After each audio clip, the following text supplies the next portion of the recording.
last week we Allah subhanahu wa ta'ala placed, or he told us to place the ego into hellfire for 70,000 years, and then in cold hell for 70,000 years. But it wasn't until he was placed in the valley of hunger that he submitted. Yes, 3 days he was there. Is fasting our way of submitting our ego? Of course it is. But you don't fast like an animal fasts too. You fast with the ego. Do you understand? That valley of hunger is not meaning.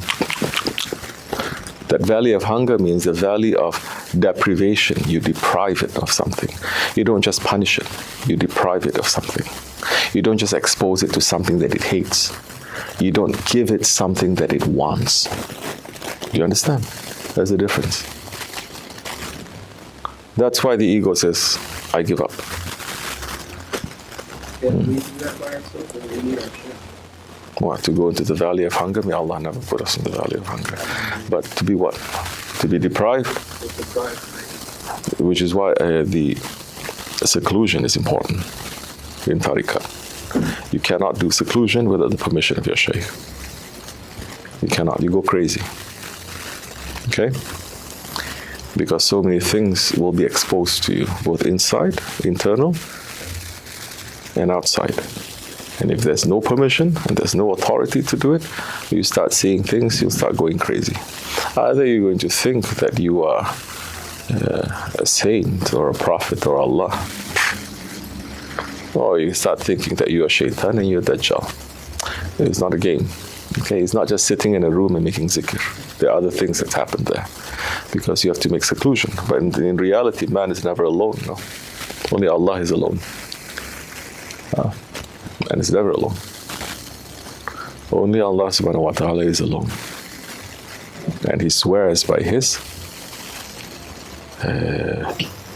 let's say, unity, and he swears by his oneness. We cannot. So we have to know, who are we going to be with? What are we doing there? Like, I believe it was Shah Naqshbandi who said, for a murid, unless he intends and he understands that he's going into seclusion to protect the world from his ego, he's not ready to enter into seclusion. Do you understand? Not to enter into seclusion to see this or see that or go to higher stations, but he say, my ego is such a dangerous one. I'm saving the world from not being in this world for some time. It is an exercise. It is a very special exercise. It is a very dangerous exercise. I haven't been on a long seclusion like that. A little bit here and there, it's okay. I'm supposed to for some time, but I'm not running to also. In our way, it's a seclusion itself. You cannot eat except for a handful of bread and one bowl of soup and tea, no sugar. But that's the easy part. One of the things that is hard is 5 times a day you have to take a shower, cold shower. You have to take a ghusl before you pray. And you sleep very little, and there's so many things that you need to do. So you're not alone. Who are you with?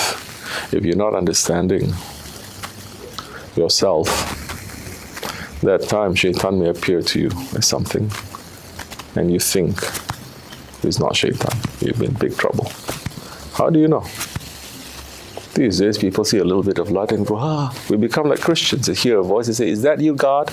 Yes, mashallah.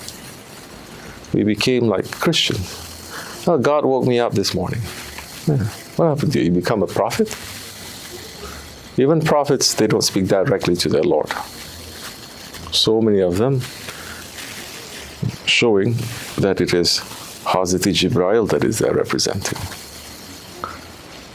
The one who has the title of speaking directly to his Lord didn't even speak directly to Allah subhanahu wa ta'ala. Hazrat Musa, Kalimullah, he spoke to a tree that was burning with a light that is not from this world, and he hears a sound. Don't think a voice means like that movie. Who are you? I am your Lord. It's not like that. So people are not even understanding basic things. Sami Basir Kalam. This, our ability to hear, to speak, this is coming from somewhere that is divine. But it is not this. It is not like this. It is like the man and the boy. Father and son, they're in the same room. Son was born in the room. It's never seen outside. And the father was trying to explain to him certain things. All they see from the outside is a little mouse. And the father is trying to describe to him an elephant. And the little boy is thinking.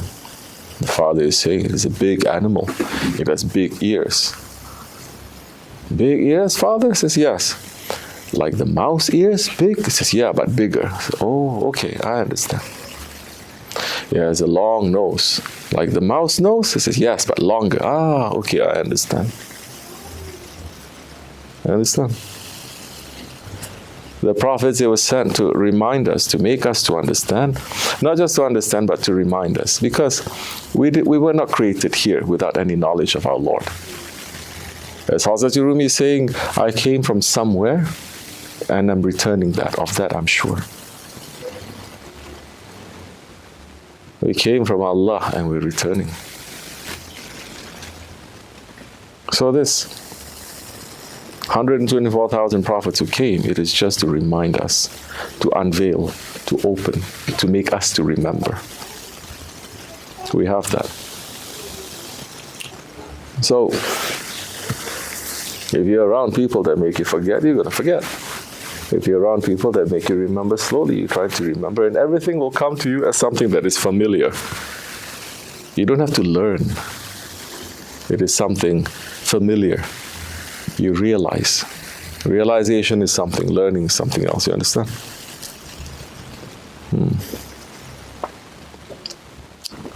Yeah. So, the valley of hunger. To deprive your ego. To say, La. Ego wants to do something, you do something else. This is the cornerstone of the Osmanli Naqshbandi tradition. You understand? And the biggest thing that the ego does not like, does not want, is to follow anyone. No. Why I should follow? I should know by myself. I'm going to learn by myself. I can read by myself. Why have to have someone? What, you want me to bow down in front of him? I bow down only in front of Allah. I'm better than him. Look, he doesn't even speak Arabic. All these are very cliche, old characteristics of shaitan, not of the angels. Allah commanding everything, not only the angels, but meaning everything that Allah has given power, everything that is in creation, to bow down to Adam alayhi salam, and we were inside of Adam alayhi salam. And the angels all bowed down except for shaitan, Iblis. Coming out with so many reasons, this or that. But the basic point is saying that, who are you? They have to bow down to you. Understand? Long time ago when I was growing up, we went to camp. And we had to sleep in this big hall, all the guys together. And time to pray, me and a couple of other guys. We selected one corner and we started praying. I had so many friends who were Christians, who were Buddhists, who were this. They couldn't understand. We were praying and then they look at us, they look in front, there's nothing there.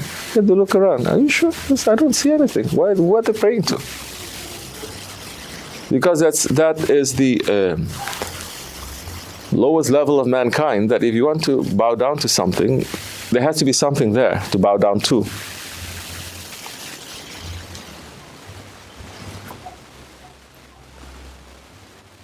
Years later when I was teaching,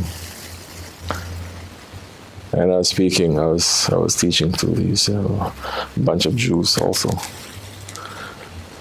They were studying in the yeshivas.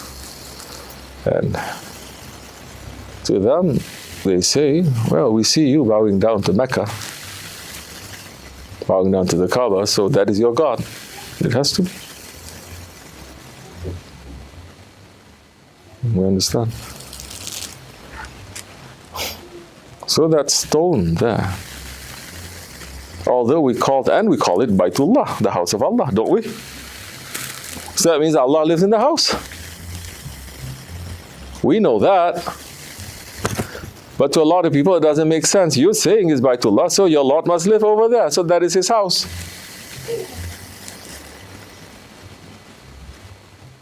Don't you understand the teaching of Islam is not from here? It is not here. It is not from this world. It doesn't make sense according to the logic of this world. It is a Qibla. But before there was Baitullah, before there was a Kaaba, where was the Qibla? Huh? What?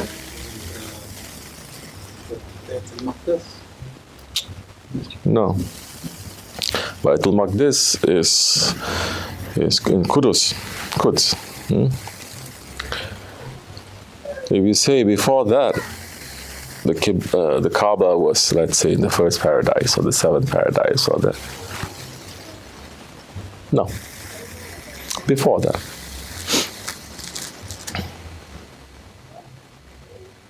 When Allah created creatures, there was a time.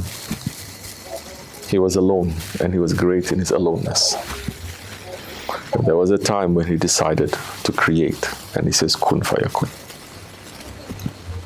When he created, and whatever that he has created, there must be a direction to Allah. What was that direction? You think, is it a piece of stone?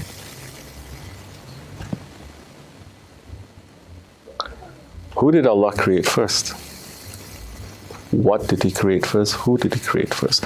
The one that he created first must be the Qibla, must be the one that says, now, this is my representative.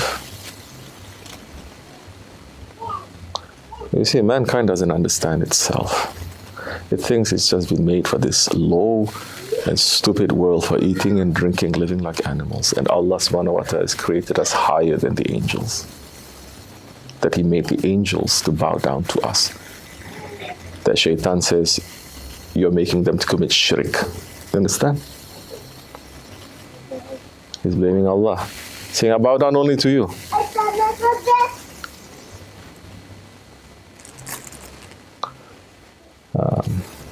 Something to think about. May Allah forgive us, inshallah. Al-Fatiha.